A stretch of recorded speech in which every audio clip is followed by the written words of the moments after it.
Bueno, hoy seguimos con nuestra serie Yo tengo gozo en mi alma.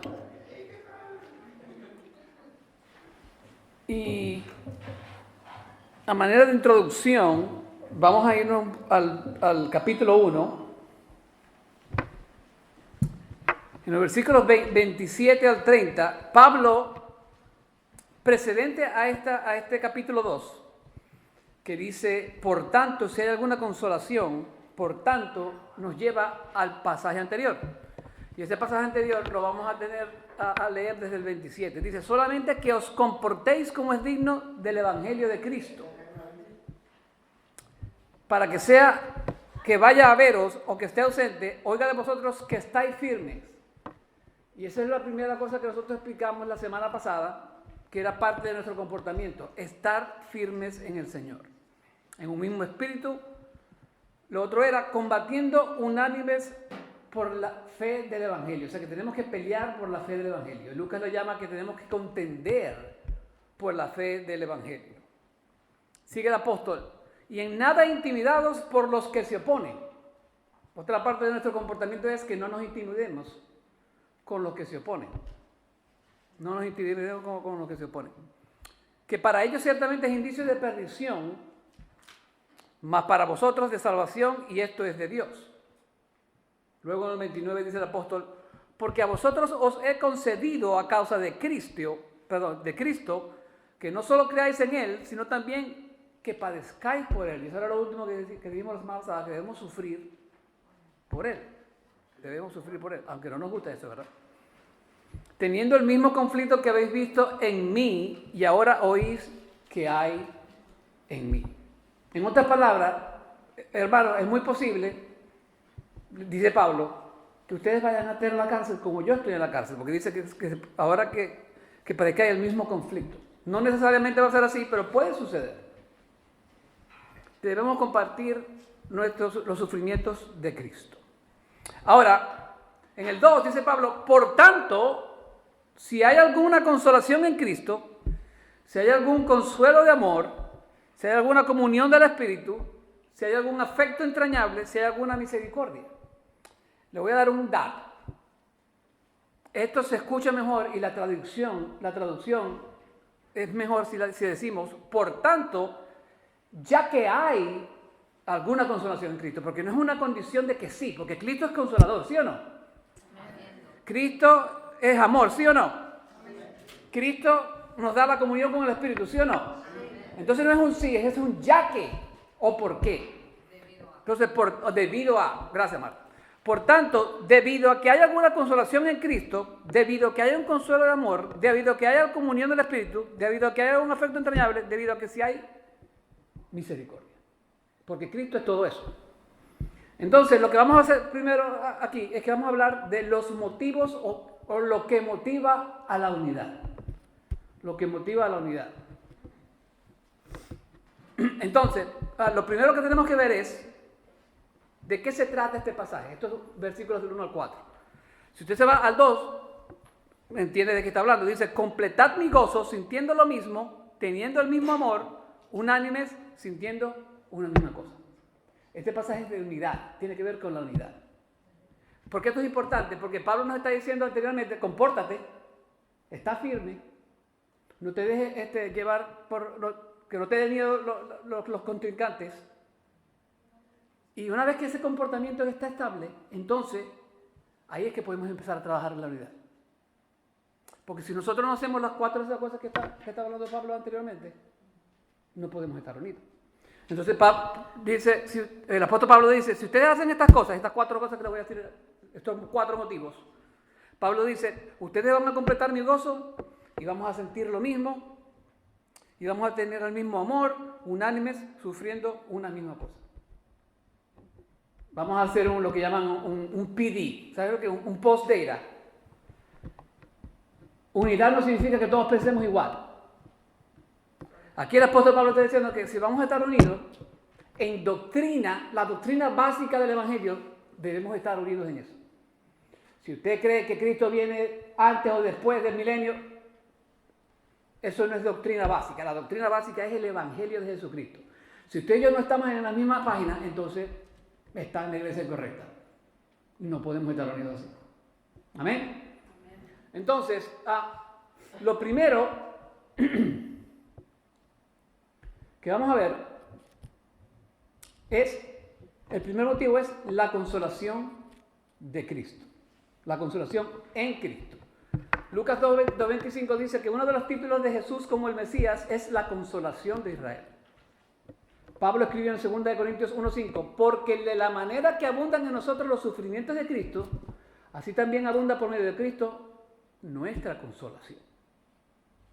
2 Tesalonicenses 2:16, Pablo dice que Dios nos ha amado y nos ha dado consolación eterna y buena esperanza por gracia. Por supuesto que hay consolación en Cristo. Entonces la consolación en Cristo es necesaria para promover una excelente unidad. El Espíritu Santo, esto lo dijo Spurgeon, escuche bien, el Espíritu Santo consuela, pero Cristo es el consuelo. Si me permite la imagen, dice él, el Espíritu Santo es el médico, pero Cristo es la medicina. ¿Usted entiende eso? El Espíritu Santo consuela, pero Cristo es el consuelo. El Espíritu Santo es el médico, pero Cristo es la medicina. La palabra consuelo en este pasaje es la antigua palabra griega parálisis. Tiene la idea de fortalecer, ayudar o tranquilizar. La idea de esta palabra es que se transmite por la palabra latina por consuelo, que significa fortis, que también significa valiente. Entonces, ¿quiénes saben que el Espíritu Santo lo llaman el Paracletos? Porque el Espíritu Santo va al lado de nosotros. Bueno, Él está dentro de nosotros, pero esa palabra significa, esa palabra griega significa andar al lado de alguien, caminar al lado de alguien. Entonces, lo que Pablo está queriendo decir es, ustedes que están en Cristo han experimentado su ayuda, Él ha estado a su lado, ustedes que están en Cristo se han beneficiado de la unión de Cristo mediante el ánimo, la exhortación, el consejo y la ayuda que ha recibido. Si usted ha experimentado la gran bendición, si usted ha experimentado la gran bendición de su perdón constante, de su fortaleza constante, de su sabiduría constante, entonces deberíamos esforzarnos a ser de un mismo sentir. ¿Por qué? Porque por esa fue la gran oración de Cristo en Juan 17. ¿Qué dijo Cristo? Dijo, Padre, te pido que sean uno para que el mundo conozca que tú y yo somos uno. Entonces, si Jesucristo mismo le está orando al Padre que nos unamos, ¿por qué hay iglesias que no están unidas? Bueno, porque no se han leído el libro de Filipenses. Debemos mantener la unidad. Debemos mantener la unidad. Y Pablo aquí está diciendo, completad mi gozo, sintiendo lo mismo, teniendo el mismo amor, unánimes, sintiendo una misma cosa. Y Pablo dice aquí, habla del amor, teniendo el mismo amor. Entonces, el segundo motivo es el consuelo del amor de Cristo. 2 Corintios 1:3 dice que Dios es el Dios de todo consuelo. No hay manera de que Él no pueda consolarnos ni ninguna circunstancia que esté fuera de su consuelo. Escuche bien eso. Por esto es más que consuelo. El apóstol Pablo lo llama el consuelo del amor. El consuelo del amor. Mire, Pablo aquí no nos está dando una teología abstracta. Él simplemente nos está dirigiendo a que entendamos que Él está hablando de la experiencia que Él y los filipenses están teniendo en Cristo Jesús. Porque ¿quiénes creen que Dios nos da sentimientos y nos da emociones? ¿No? ¿Dios no nos da sentimientos y emociones? Ok. No me dejes aquí como bobo. Entonces, es como si Pablo estuviera diciendo, miren hermanos, dado que la ternura amorosa de Dios en Cristo ha sido toda nuestra experiencia como cristianos, dado que en la salvación y la santificación hemos conocido su amor y el consuelo de su amor, ¿no deberíamos sentirnos nosotros obligados a buscar lo que es precioso para Él? ¿Y qué es eso? ¿Qué es lo más precioso? La unidad en Cristo Jesús. Esta palabra consuelo es la palabra paramutión en el griego. Algunos la han traducido como un suave aliento. Me gusta eso.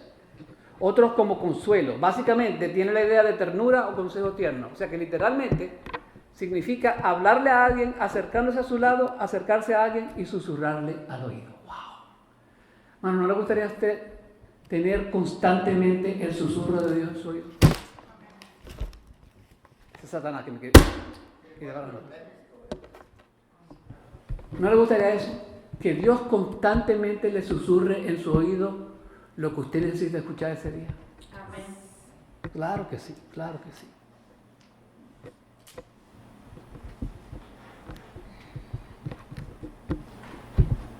Esta palabra solo se usa en el Nuevo Testamento de forma amistosa, se refiere a la amistad, se refiere al amor íntimo.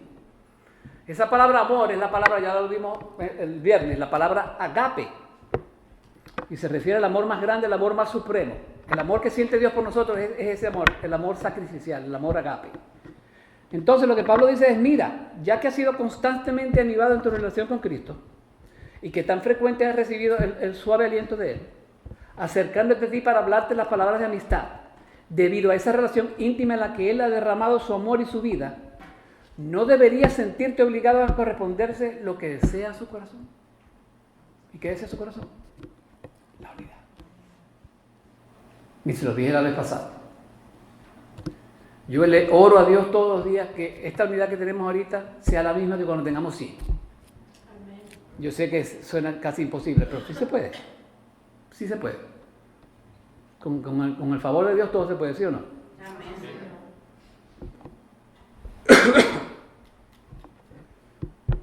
Mire, hermano, tanto amor que nosotros recibimos del Señor y tantas veces que nosotros somos indiferentes con Él. Como ¿te han visto esa es algo que pusieron en la televisión? Yo no sé si se acuerdan de AT&T. Le pregunté al Señor a una muchachita, mira, ¿qué es 2 más 2? No, oye, es 4. Yo les estoy inventando porque me estoy tratando de acordar. Y otra muchachita dice, ¿y qué significa? ¿Cuánto es 8 más 8? Y es 16. ¿Y qué significa 8 más infinito? Bueno, 8 más infinito, yo ya no me acuerdo cómo se resuelve eso. Y vino otro muchachito, el más inteligente de todos, y dijo, mire, ¿cuánto es infinito más infinito? Y el Señor lo hace. O sea que eso así es esto, hermano. La unidad que Cristo nos da proviene de Él, pero usted tiene que, como dice Pablo en los versículos del 27 al 29, manténgase firme. No deje que lo intimiden y todas esas cosas que hablamos. Entonces, una vez que ese comportamiento está al tanto, como debe estar, entonces la iglesia va a empezar en el 2. Dice, ya que tenemos la consolación en Cristo, ya que tenemos el consuelo de amor, ya que tenemos alguna comunión del Espíritu, ya que tenemos el amor entrañable, entonces ya va a haber unidad. Ya va a haber unidad.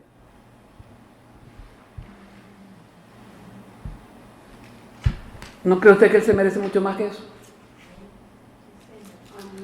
El otro motivo que Pablo nos da es la comunión del Espíritu.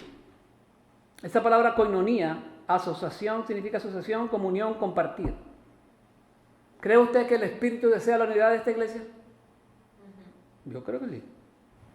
La unidad de la iglesia se llama la unidad del Espíritu, Pablo lo llama en otro lado. Todos hemos sido bautizados por el Espíritu en un solo cuerpo y a todos se nos ha dado a beber del mismo Espíritu. 1 Corintios 12:13. Está hablando de los creyentes, evidentemente. Todos hemos sido hechos de un solo Espíritu. Todos somos el templo del Espíritu de Dios, somos la morada del Espíritu, somos uno en el Espíritu. El Espíritu desea la unidad. El Espíritu es la fuente de la unidad y Pablo dice, ten comunión con el Espíritu. Y evidentemente me refiero a los creyentes. ¿Pero qué significa todo esto? Bueno, simplemente significa que todo lo que usted ha recibido, lo recibe porque usted está unido con el Espíritu Santo. Efesios capítulo 1. Las bendiciones de Efesios capítulo 1. El Espíritu lo habilitó a usted para servir. Usted ha recibido los dones del Espíritu Santo. El Espíritu lo purifica continuamente. El Espíritu siempre ora por ti con gemidos indecibles, dice Pablo en Romanos. con un lenguaje incomprensible para el hombre, pero Él es pero que es el lenguaje de la Trinidad, el que ora incesantemente por ti conforme a la voluntad de Dios. ¿Usted no sabía que el Espíritu Santo, cuando usted no puede orar, el Espíritu Santo ora por usted? Dice ahí con sonidos indecibles. Yo ni me quiero imaginar cuáles son esos sonidos. Pero ese es el trabajo de intercesión del Espíritu Santo. Alguna vez vamos a hacer un estudio. Hay pastores que no les gusta predicar sobre el Espíritu Santo, porque uno o que se va a mover muy pentecostal o se va a mover muy ¿cuál es la palabra que quiero buscar? No pentecostal, ¿cuál es la otra que? El sinónimo de pentecostal. No religioso. Hay un sinónimo. Bueno, medio sinónimo, pero no importa. Entonces, mi hermano, es la comunión del Espíritu. La comunión del Espíritu. Usted no conoce la voluntad de Dios. Ni yo conozco la voluntad de Dios. Y por eso a veces no sabemos cómo orarle. ¿Ok? Por tanto, el Espíritu intercede por usted. Ahora, la voluntad de Dios perfecta está aquí, ¿verdad? Pero ahí va la voluntad de Dios para su vida, usted no la sabe. ¿Usted la sabe? Algunos la sabemos, algunos ya. Pero Dios, mire, yo me acuerdo de lo que una vez, yo se lo he dicho antes. La voluntad de Dios no lo va a llevar a usted a un lugar donde la gracia de Dios no lo pueda proteger. La voluntad de Dios no lo va a llevar a usted a un lugar donde la gracia de Dios no lo pueda proteger. La voluntad de Dios y la gracia de Dios van así. ¿Usted me entiende? Por eso que cuando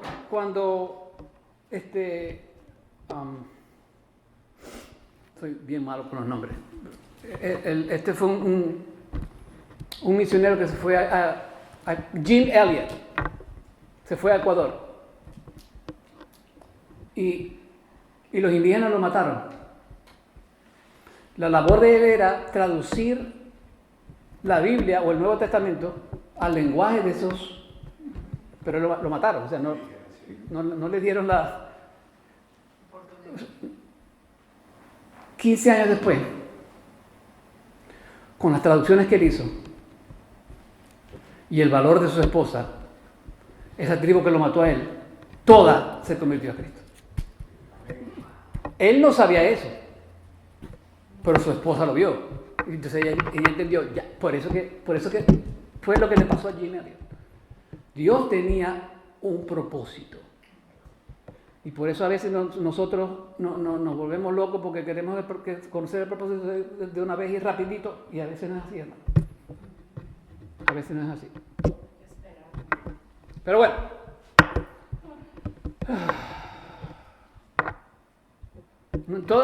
En otras palabras, el Espíritu lo hace todo por ti. Pablo es bien transparente aquí. Él nos está recordando todas las bendiciones que el Espíritu de Dios ha causado en nuestras vidas. Por ejemplo, Él causó nuestra regeneración.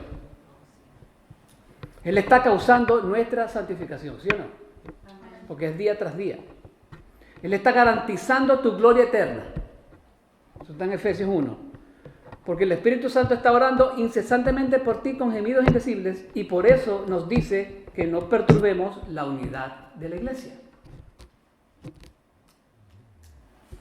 Porque el Espíritu Santo te está dotando, llenándote, produciendo fruto en ti, porque Él te está enseñando, porque te está capacitando para resistir la tentación, porque el Espíritu Santo te ha dado la palabra, porque te está llenando de santos impulsos, porque te ha dado todo lo que le pertenece a la vida y a la piedad, y por eso es que nosotros no podemos perturbar la unidad de la iglesia.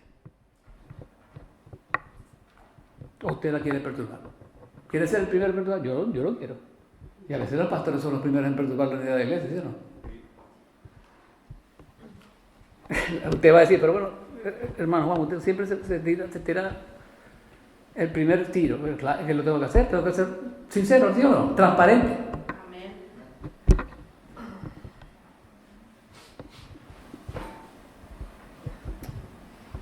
Amén. Y el otro motivo dice Pablo, si hay algún afecto entrañable y alguna misericordia.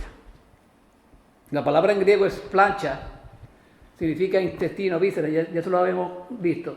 Se traduce como entraña, pero en realidad tiene que ver metafóricamente con el afecto.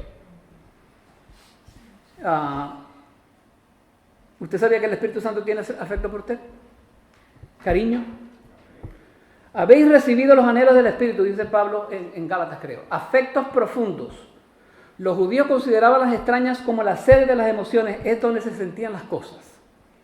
Nosotros hemos recibido los anhelos del Espíritu, lo que Él anhela para nosotros lo hemos recibido. Es parte de su ministerio de oración. Romanos 8, 26, 27. De pronto otras traducciones dicen algo diferente, pero en base a esa idea. Él intercede por nosotros constantemente, el Espíritu Santo, conforme a la voluntad de Dios. Una vez en Romanos 8. Y Dios lo escucha y le responde porque siempre ora conforme a su voluntad y recibimos lo que el Espíritu nos pide. Entonces lo que vemos aquí es que Él nos da lo que anhela, por eso dice, ya que habéis recibido el afecto del Espíritu. Y ese es el último motivo para promover una perfecta unidad o la unidad que Cristo quiere. Lo otro que le quiero hablar, este va a ser un mensaje largo, lo que pone en peligro a la unidad. Lo que pone en peligro a la unidad. Fíjese bien, ahí en el 3 dice, nada hagáis por contienda o por vanagloria. Nada hagáis por contienda o por vanagloria. Y eso es lo que pone en peligro a la unidad, la contienda y la vanagloria. La contienda. No hagas nada por egoísmo. No hay verbo, aquí no hay verbo en el original. Simplemente se ve que es una fuerza de una orden negativa. Dice, no sean nada hagáis por contienda. Nada hagáis por contienda. Esta palabra literalmente significa ambición egoísta. En algunos textos se refiere a la contienda porque está ligada a ella. Tan pronto como tú te vuelves egoísta, literalmente usted se va a poner en guerra con los demás. Porque usted quiere lo mejor para usted y no para los demás. Eso es lo que es ser egoísta, ¿sí o no? Es el tipo de egoísmo que lleva a peleas, a discusiones, a contiendas, a tener un espíritu partidista o rival. Gálatas 5:20 nos presenta esta actitud como una obra de la carne. Ser egoísta es una obra de la carne. Esta palabra se usa para describir la búsqueda egoísta a un cargo político por medios injustos. ¿Cuántos hemos visto eso en la política actual de este mundo? Que se consiguen por aquí, por debajito. ¿Se acuerdan del caso del gobernador de Illinois que vendió el puesto de Obama, de congresista, cuando él se fue a ser presidente? Eso es ser egoísta.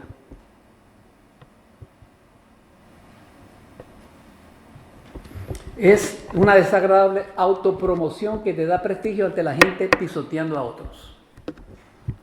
Eso es la palabra contienda.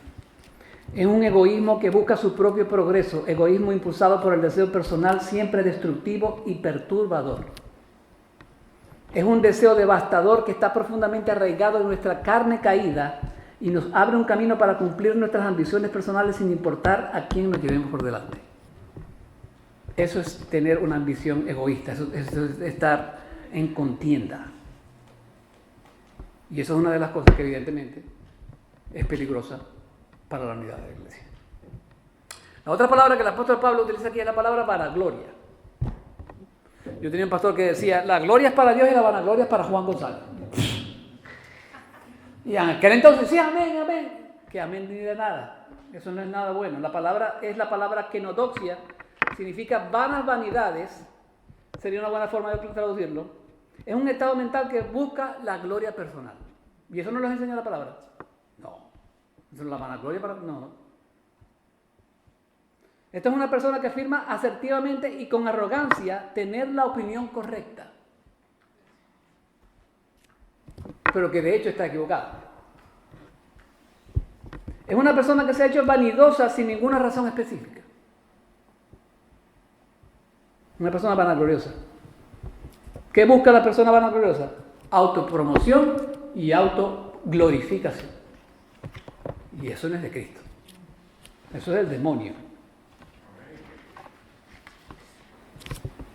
Es el tipo de persona que luchará hasta el final para demostrar su supremacía. ¿Algunos de ustedes han estado en un trabajo y muchos se matan por llegar al tope? Pero el Señor es tan bueno con nosotros que nosotros, sin buscarlos al tope, viene y nos lleva a nosotros al tope. ¿Pero por qué? Porque somos bien bonitos. Porque estamos sirviéndole al Rey de Reyes y Señor de Señores. Y si esa es su voluntad, Él lo lleva al tope. No siempre lo lleva al tope, no me malentiendan. Pero ¿qué pasa cuando este tipo de personas llega a la iglesia o al trabajo? ¿Qué va a pasar? Va a sembrar discordia. ¿Sí o no? Si alguien está buscando su propia ganancia en el trabajo o en la iglesia, ¿está pensando en los demás? No está pensando en los demás. Entonces lo que tenemos que hacer es que esta actitud de vanagloria no la tengamos en la iglesia ni en ningún lugar si usted es un hijo de Dios. Porque no es... Yo estaba escuchando a un predicador la otra vez. La Biblia no es sobre usted, es sobre Cristo.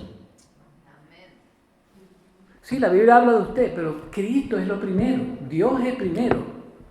Mire, esta es la historia de amor de Dios para con nosotros. Desde el Génesis hasta el Apocalipsis. Esa es la historia de amor de Dios. Y en cada libro usted consigue a Cristo. En el Génesis, ¿quién es? La semilla de la mujer. Bueno, ya hay un montón. En Malaquías, Él es el sol de justicia. Y un montón ahí. En el Apocalipsis es el Rey de Reyes y Señor de Señores. Y usted vaya para allá. En Mateo, el Rey de los judíos. En Marcos, el servidor. En Lucas, el sanador. En Hebreos, el invisible. Me gusta ese. Pero bueno. Tercero, lo que restaura a la unidad. ¿Qué restaura la unidad? Bueno, vayámonos allí a la segunda parte del 3 y dice, estimando cada uno a los demás como superiores, asimismo con humildad. Entonces la humildad, hermano, va a restaurar a la unidad. En lugar de ser ambicioso y vanidoso, en lugar de ser orgulloso, mantenga la humildad. La unidad nace de la humildad. Humildad es una palabra en griego que significa, y no se consigue en ningún otro escrito más que en el Antiguo Testamento. Por eso que creen, por eso lo que te dije la otra vez, Marta, creen que Pablo y los autores del Nuevo Testamento inventaron esa palabra. Porque no aparece en otro texto, sino aquí, con Pablo.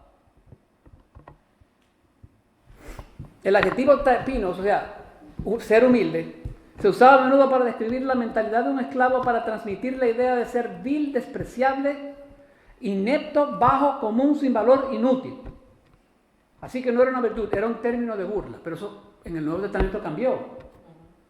Ahora la humildad se ahora, en el Antiguo Testamento, Dios sí elogió la virtud de la humildad. Si usted lee el Antiguo Testamento, va a descubrir que eligió a gente que era insignificante y humilde para su obra. Hay uno Juan David. Después de ese tremendo pecado que Dios dice, el corazón de él se parece a mí. ¡Wow! Pero el libro de Job, y no me acuerdo, en los Reyes, llama a David un gusano.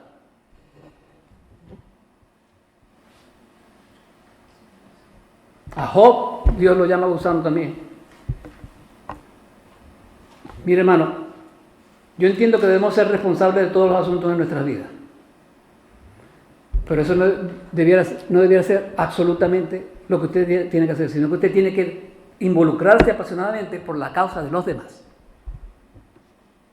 Si usted se preocupa por usted, entonces tiene que preocupar por los demás también. No tengo aménes, solamente Víctor. El ministerio es sobre gente, hermano. El ministerio no es sobre programa, es sobre gente. Si no nos preocupamos por la gente, entonces ¿para qué tenemos iglesia? Mire, en la iglesia muchas veces vamos a estar enfocados en nuestros propios asuntos, pero muchas veces, por eso, no le paramos a los demás. Hágase cargo de su ministerio, hágase cargo de las cosas que oran al Señor, pero no se olvide que ayudar a los demás va a representar algo extremadamente beneficioso para la gente.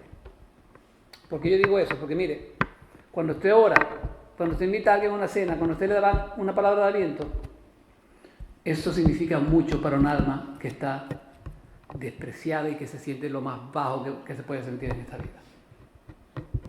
¿Y cómo sucede eso? Nos tenemos que preocupar por los demás y ser humildes.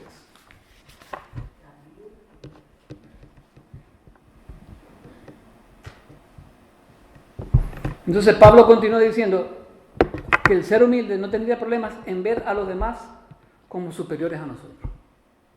Si usted es humilde, usted no va a tener ese problema. En este último sentido es la palabra egeomai, que transmite la idea de guiar a la mente y por lo tanto considerar, estimar, contar y calcular. Dice aquí Pablo, estimando, esa es la palabra egeomai. Era un término matemático secular que significaba piénsalo y llega a una conclusión. En este sentido, egeomai representa a alguien que reflexiona cuidadosamente sobre algo y no toma una decisión precipitada. Es una decisión que no se basa en los sentimientos o en las emociones internas, sino en la debida consideración de las razones externas, en la ponderación y comparación de los hechos. En otras palabras, el apóstol Pablo nos está diciendo, guía tu mente y toma la importante e inteligente decisión de ver a los demás como superiores a ti. En este mundo, eso es un concepto ilógico. O sea, si usted le dice a alguien, mira, yo voy a ver a alguien superior a lo que yo soy, tú lo que estás es loco. Es competitivo. No es competitivo. ¿Y cuánto este mundo es todo sobre la competencia, ¿sí o no? ¿Quién es el mejor manager? ¿Quién es el mejor pastor? ¿Quién es el mejor ingeniero?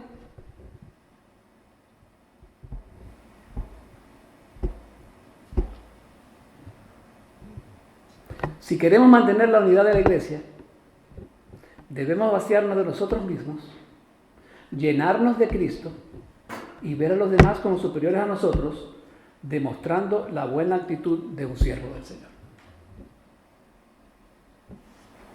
Lo vuelvo a decir, si queremos mantener la unidad de la iglesia, debemos vaciarnos de nosotros mismos, llenarnos de Cristo y ver a los demás como superiores a nosotros, demostrando la buena actitud de un siervo del Señor. Me voy a adelantar aquí un poquito. La semana que viene, miren lo que dice el versículo 7. Te estoy explicando la unidad de iglesia, dice Pablo. Pero esto no viene del aire. Cristo es tu ejemplo.